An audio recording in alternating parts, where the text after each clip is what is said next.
বৰ্তমান নিৰ্বাচনৰ বতৰ আৰু এই নিৰ্বাচনৰ বতৰত প্ৰতিটো ৰাজনৈতিক দলে নিজৰ চিন্তা বা নিজৰ আদৰ্শবিলাক প্ৰকাশ কৰিব। আমি ভোটাৰ হিচাপে আমাৰ কিখিনি মৌলিক সমস্যা, আমি এই সমস্যাখিনিৰ ওপৰত আমি নজৰ ৰখাটো কৰ্তব্য। এজন নাগৰিক হিচাপে বিগত 10টা বছৰে কি কৰিলে তাৰো এক খতিয়ান আমাৰ চিন্তা কৰাৰ প্ৰয়োজন আছে। আৰু আগন্তুক দিনবোৰত চৰকাৰখনে কি ধৰণৰ নতুন এটা চিন্তা আমাৰ মাজত দিব গৈছে সেইটো আমি নজৰত ৰখা ভাল।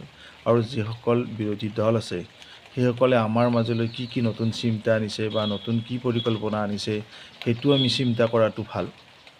বিশেষকৈ আমাৰ যিখিনি উঠি অহা প্ৰজন্ম, এই প্ৰজন্মখিনিয়ে যাতে আৰ্থিকভাৱে লাভান্বিত হ'ব পাৰে, স্বাৱলম্বিত হ'ব পাৰে, তাৰ লগে লগে আমাৰ অঞ্চলবিলাক যাতে ৰাস্তা ঘাটকে ধৰি নানা ধৰণৰ নতুন নতুন অত্যাধুনিক এটা ব্যৱস্থা হয়।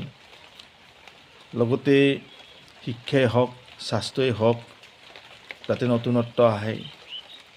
আৰু বিশেষকৈ আমি জাতিটোৱে ইমান বছৰে ভুগি অহা যিবোৰ জাতীয় সমস্যা আছে, এই সমাধানবিলাক কি ধৰণে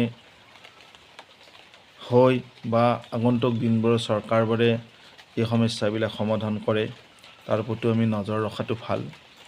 বিশেষকৈ আমি ভোটাৰ হিচাপে আমি সজাগ থকা ভাল, সচেতন থকা ভাল।